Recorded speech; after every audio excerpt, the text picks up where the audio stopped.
지난주일에 우리가 기도의 이유에 대해서 함께 하나님 말씀 나누었습니다. 우리는 왜 기도하는가? 기도가 그냥 단순한 어떤 요청이 아니고 주술적인 그런 행위가 아니라 기본적으로 살아계신 하나님, 그 인격체이신 아버지 하나님과의 대화이기 때문에 우리는 기도한다고 했습니다. 기도를 통해서 계속 교제하는 것이죠. 그리고 두 번째 이유는 하나님의 말씀인 성경이 우리에게 기도를 가르치고 명령했기 때문에, 그리고 그 기도에 따르는 복을 약속했기 때문에 우리는 날마다 열심히 간절히 기도해야 하는 것입니다. 그렇다면 기도 열심히 또 많이 하시는 분들도 있지만 어떤 면에서는 막연하게 느껴지기도 합니다. 어떻게 기도를 해야 할까? 이 성경에는 참으로 다양한 그 다채로운 그 기도의 모습을 보여줍니다. 그리고 가르쳐 주죠. 당당히 자녀로서 막 요구하는 것도 있고, 조용히 묵상처럼 하는 기도도 있습니다. 그리고 도고, 간구라는 옛날 표현도 쓰는데 막 부르짖으면서 급하게 하는 기도도 있습니다. 사무엘상 15장에 보면 사울 왕이 하나님 말씀을 거역해서 그 왕위가 폐하여집니다. 그것을 너무 슬퍼해서 사무엘이 밤새도록 그냥 울면서 탄식하면서 기도하는 장면도 나옵니다. 사랑스럽게 속삭이면서 하나님과 대화하는 그런 기도의 방법도 있죠.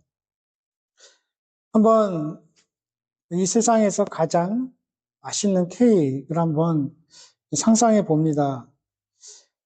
어떤 케이크일까요? 이미 우리는 매달 맛보고 있기도 하죠. 라노의 케이크입니다. 그 안에 이제 보면 과일도 있고, 크림도 있고, 초콜릿도 있고, 빵 부분도 있고, 색깔도 아름답게 되어 있습니다. 이 기도가 그와 같다고 생각을 합니다.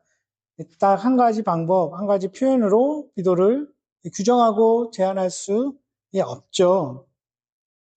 왜 그럴까요? 왜 이렇게 다양할까요?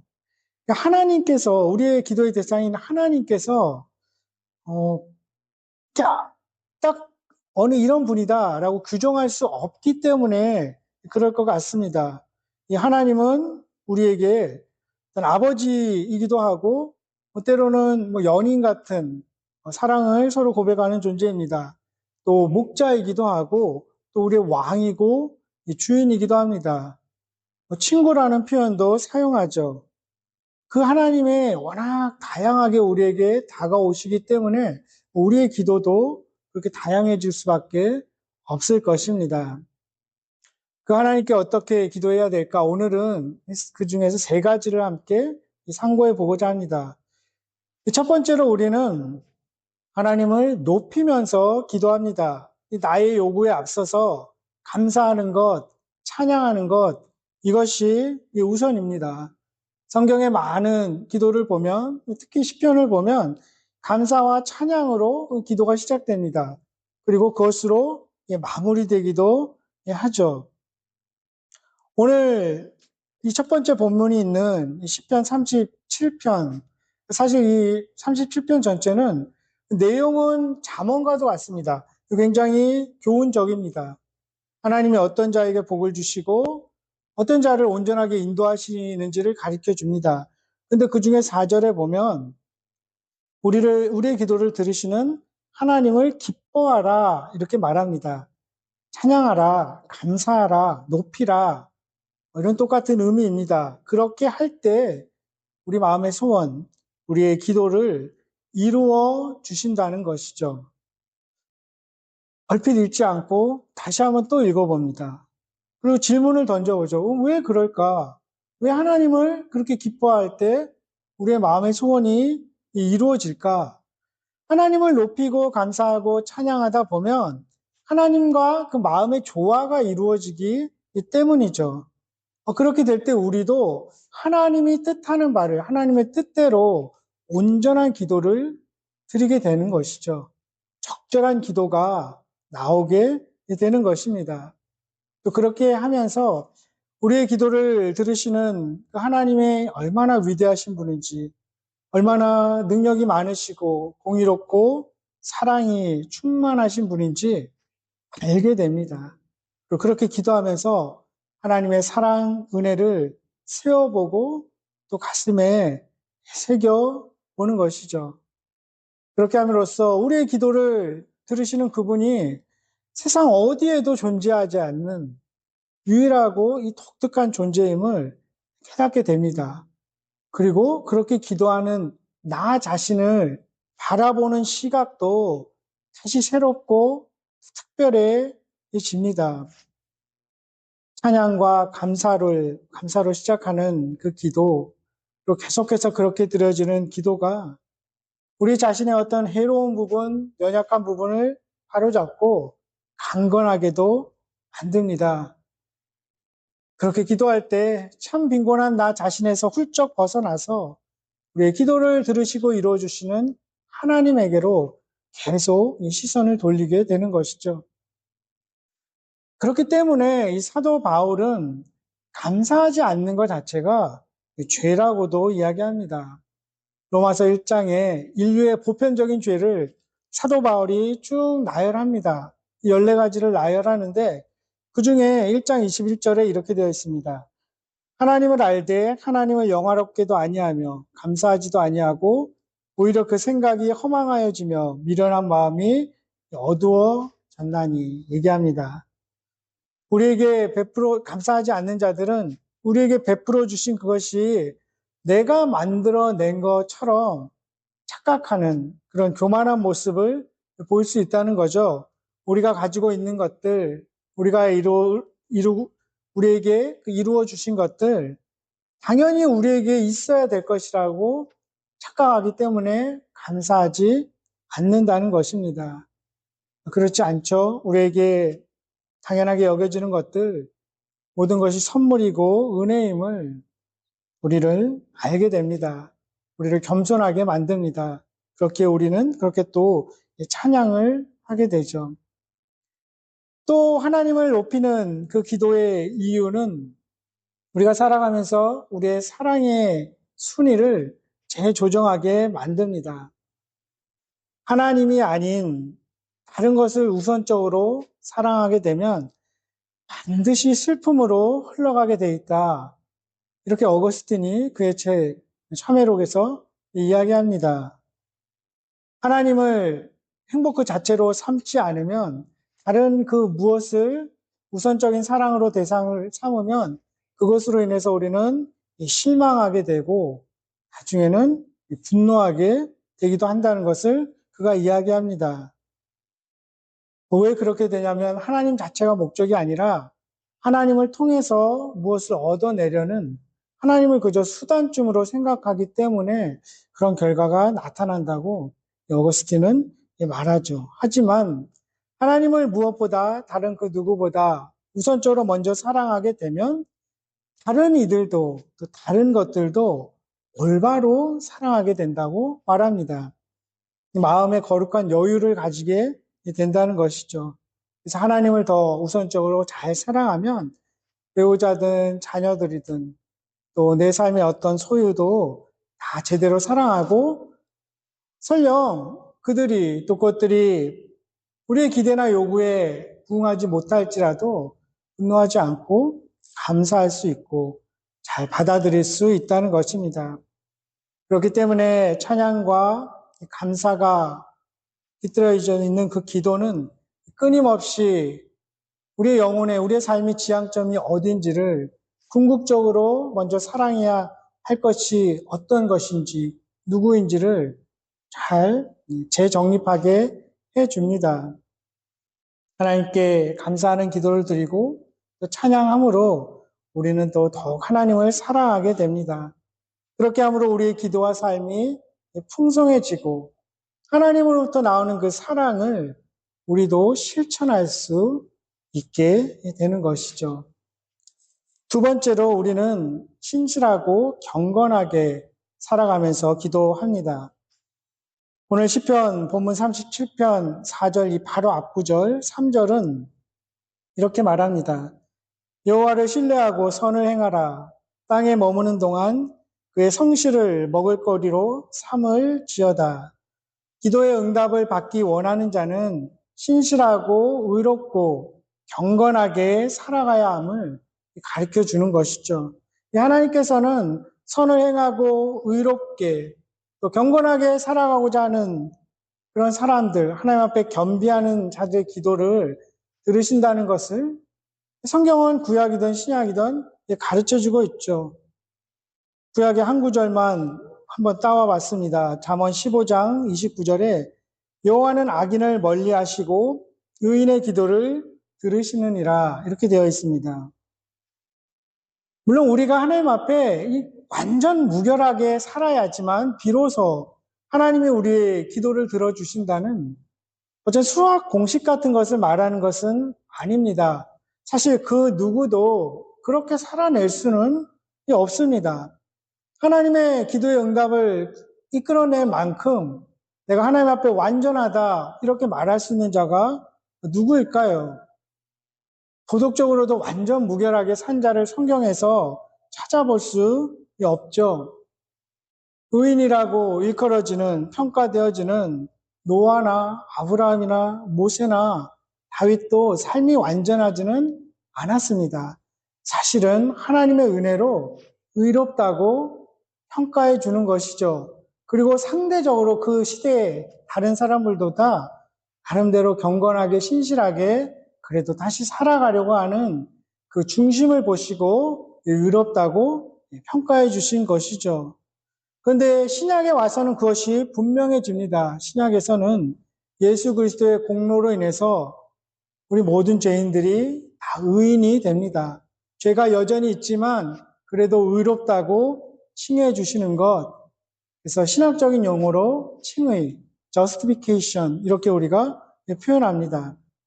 우리는 정말 죄가 없는 사람들이 아니라 죄인이지만 의인이라고 칭함받은 자들입니다. 그렇기에 우리는 그것을 깨닫게 되면 날마다 회개의 기도를 드릴 수밖에 없습니다. 질문이 하나 제기됩니다. 예수님이 십자가를 통해서 우리의 모든 죄, 심지어 미래의 죄까지 한 번에 영원히 해결하셨는데 왜 날마다 죄를 고백하며 회개의 기도를 해야 할까? 그렇다면 그것이 형식적인 것이 되지 않을까? 그냥 단순히 입술의 고백으로 끝나지 않겠는가? 이런 질문을 하게 됩니다. 이 루터의 견해에 의하면 이 회개의 기도가 그래도 우리의 삶과 신앙을 변화시키는 한 방편이 된다.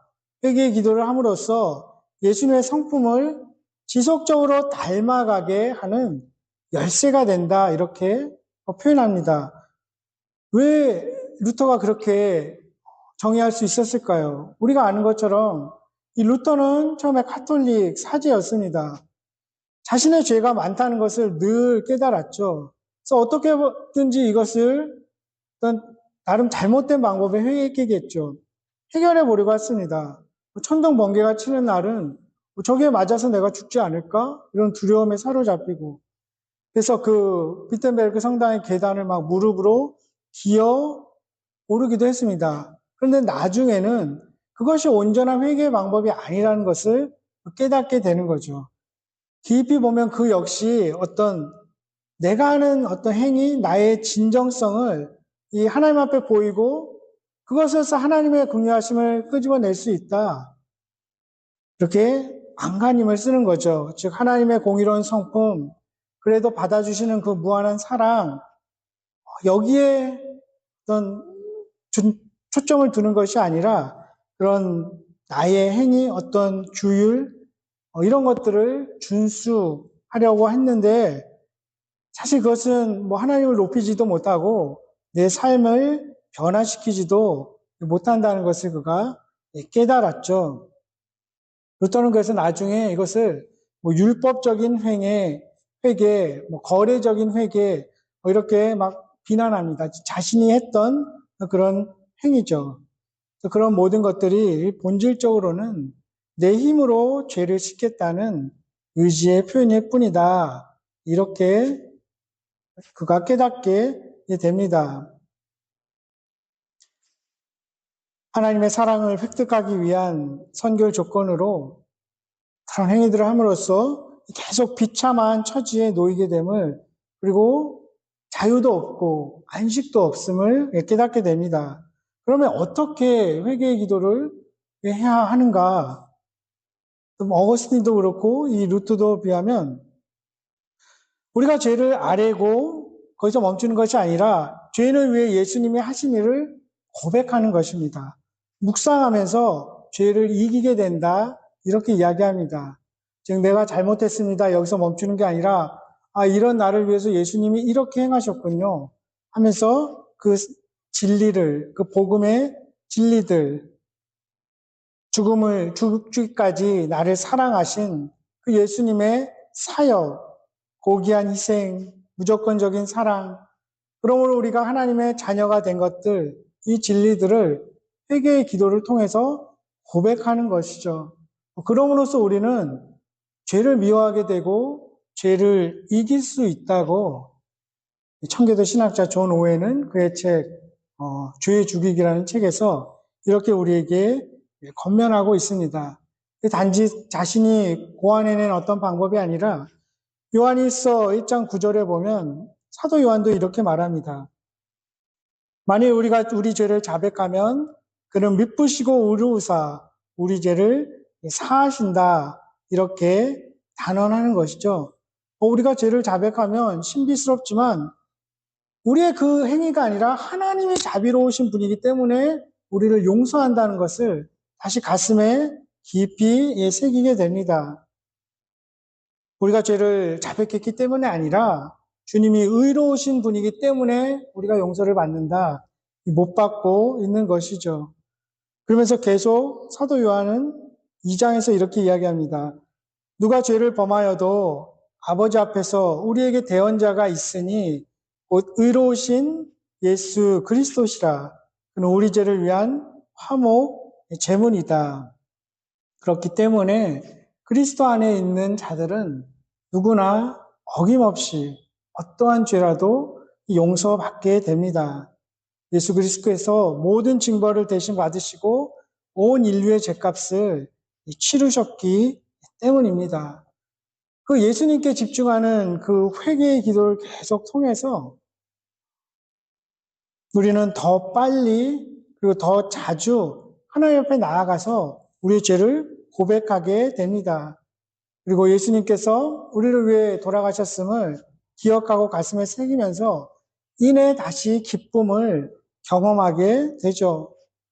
물론 회개의 기도도 마찬가지고 실제로 돌이키는 그런 행위들, 슬픔과 어떤 아픔이, 그 쓰라림이 따르게 마련이지만 용서받았음을 더 깊이 온전히 실감할수록 더 빨리 성장하게 되고 다시 변화하게 되고 겸손과 기쁨이 더 충만하게 되어진다고 저는 말하고 있습니다.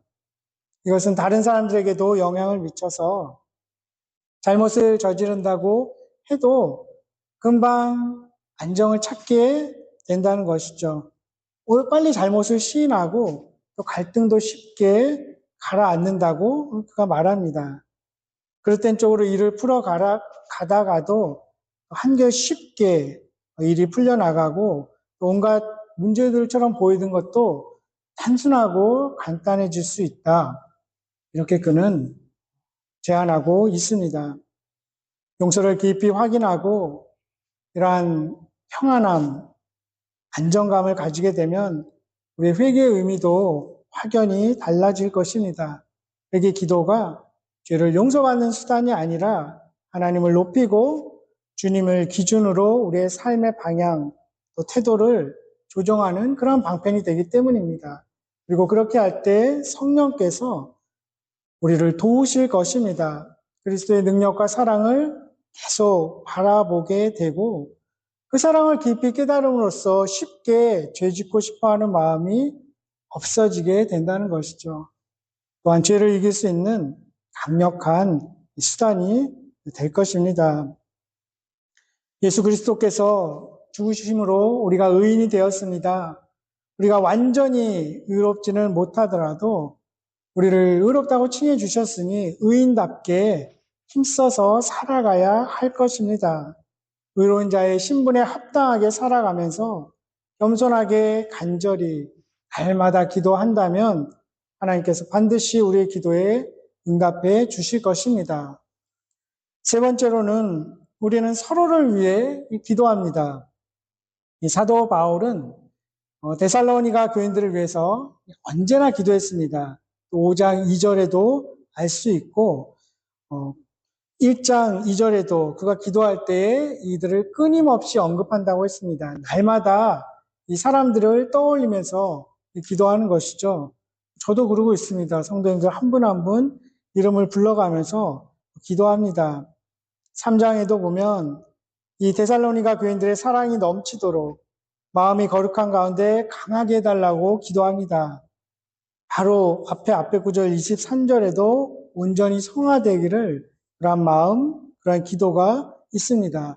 그런데 이제 끝으로 오늘 이 두 번째 본문에서 보듯이 데살로니가 교인들에게 자신과 동역자들을 위해서 기도해 달라고 지금 요청합니다. 사실 이 데살로니가 전서는 읽어보면 또 읽어보신 분들 알겠지만 예수님의 재림에 대한 그러한 이야기들로 가득 차 있습니다. 미래적인 종말에 대한 이야기로 가득 차 있죠. 4장, 5장은 특히 집중적으로 다룹니다. 그런데 바울은 그 재림의 문제를 단순히 어떤 그럼 언제 오실 것인가 이런 호기심에 접근하지 않도록 합니다. 미래의 그 재림을 철저하게 준비하는 것은 오늘 현재를 어떻게 살아가는가가 더 중요한 실천적인 삶과 연결시키는 거죠. 그 재림을 온전히 준비하는 그 실천적인 삶의 한 요소가 서로를 위해서 간절히 기도해 주는 것입니다. 바울은 평소에 이 데살로니가 교인들뿐만 아니라 다른 교인들에게도 자신을 위해서 기도해 달라고 중보 기도를 많이 부탁했습니다. 로마서 15장, 고린도서 1장, 에베소서 6장, 빌립보서 1장, 골로새서 4장, 거의 모든 그가 보낸 서신을 받아드는 그 교인들에게 자신을 위해 기도해 달라는 것이죠. 왜냐하면 바울은 자신이 완전하지 않다는 것을 잘 알았기 때문입니다. 때로는 잘못 판단하기도 하고 혼란 가운데 사로잡히기도 했습니다. 어떻게 행동해야 될지 이 위대한 사도도 알지 못할 때가 있었죠. 예를 들어서 고린도후서 7장 8절에 보면 그 고린도 교인들에게 편지 쓴 것을 후회합니다.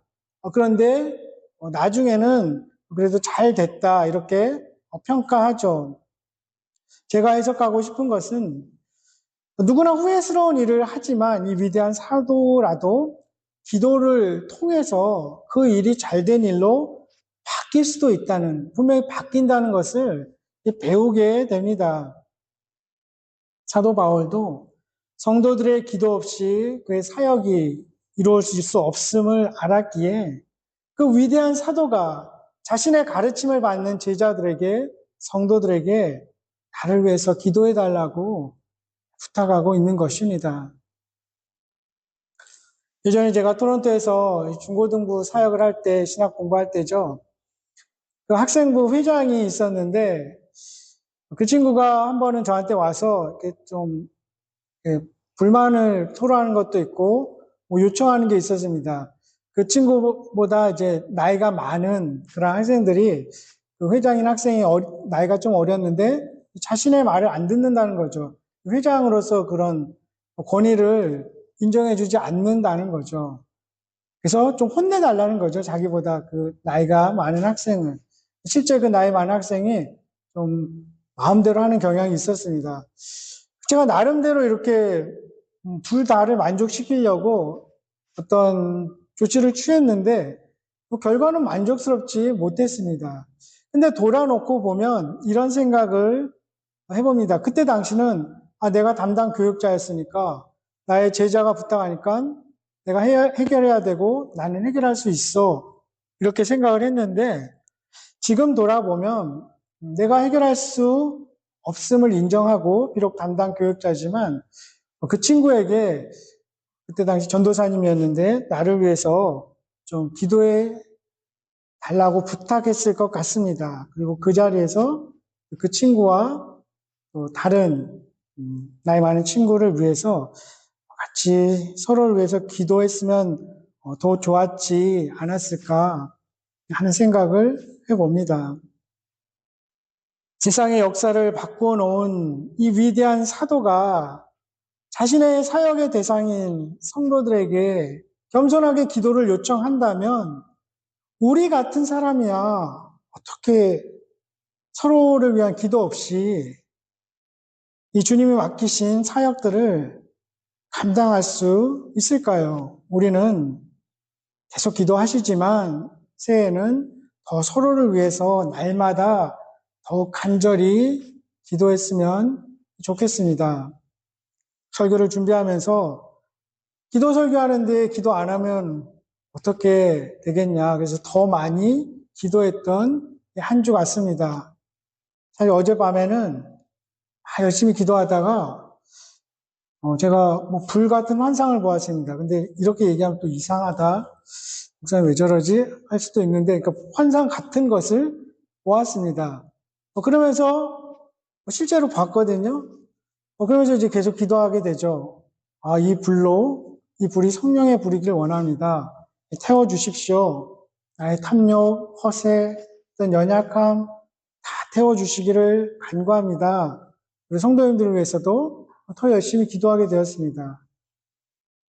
아마 올해 어떤 순간에 제가 갑자기 막 여기서 불 받아라 이러면서 이렇게 설교를 혹시 한다고 해도 너무 이상하게 생각하지 마시고 성도님들도 저를 위해서 더욱 열심히 기도해 주시기를 부탁드립니다. 누가복음 11장에 예수님이 주기도문 쭉 가르쳐 주시고 바로 이어서 어떤 비유 하십니까? 한밤중에 찾아온 배고픈 친구 비유를 들죠. 본인도 먹을 게 없으니까 다른 친구에게 그 밤중에 떡을 달라고 구하는 그 비유를 말씀하시죠. 그러면서 이어서 하는 그 말씀이 유명한 말씀이죠. 지난주에도 나눴듯이 내가 또 너희에게 이르노니 구하라. 그러면 너희에게 주실 것이요. 찾으라. 그러면 찾아낼 것이요. 문을 두드리라. 그러면 너희에게 열릴 것이니 구하는 이마다 받을 것이요. 찾는 이는 찾아낼 것이요. 두드리는 이에게는 열릴 것이니라. 그리고 11절에 13절에 계속 이어서 말씀하시죠. 너희 중에 아버지 된 자로서 누가 아들이 생선을 달라 하는데 생선 대신에 뱀을 주며 알을 달라 하는데 전갈을 주겠느냐. 너희가 악할지라도 좋은 것을 자식에게 줄 줄 알거든. 하물며 너희 하늘 아버지께서 구하는 자에게 성령을 주시지 않겠느냐. 죄에 물든 세상에 그런 아버지라도 자식이 행복하기를 바라며 좋은 것을 주려고 하는데 하물며 위대하신 한 점 흠이 없으신 하늘 아버지께서 이렇게 간절히 바라는 자에게 성령을 주시지 않겠느냐. 좋은 것을 주시지 않겠느냐. 가르쳐 주시죠. 이 말씀을 우리가 확실히 믿고 기꺼이 또 더 열심히 담대하게 나를 위해서 또 가족과 친구를 위해서 우리 함께 신앙생활하는 지체를 위해서 기도 드릴 수 있는 그런 한 해가 될 수 있으면 좋겠습니다. 우리는 어떻게 기도합니까? 하나님을 높이며 기도합니다. 신실하고 경건하게 살아가면서 기도합니다. 그리고 특별히 서로를 위해서 기도합니다. 다시 한번 소망을 가져봅니다. 새롭게 시작된 한 해 기도를 통해서 날마다 주님과 함께 기쁨과 감사와 사랑과 아픔을 나눌 수 있기를 기원합니다. 그리고 기도의 약속과 응답, 기도를 통한 지혜와 능력을 풍성하게 받아 누리고 나누는 복된 삶을 살아가실 수 있기를 주님의 이름으로 간절히 축원합니다. 기도하겠습니다.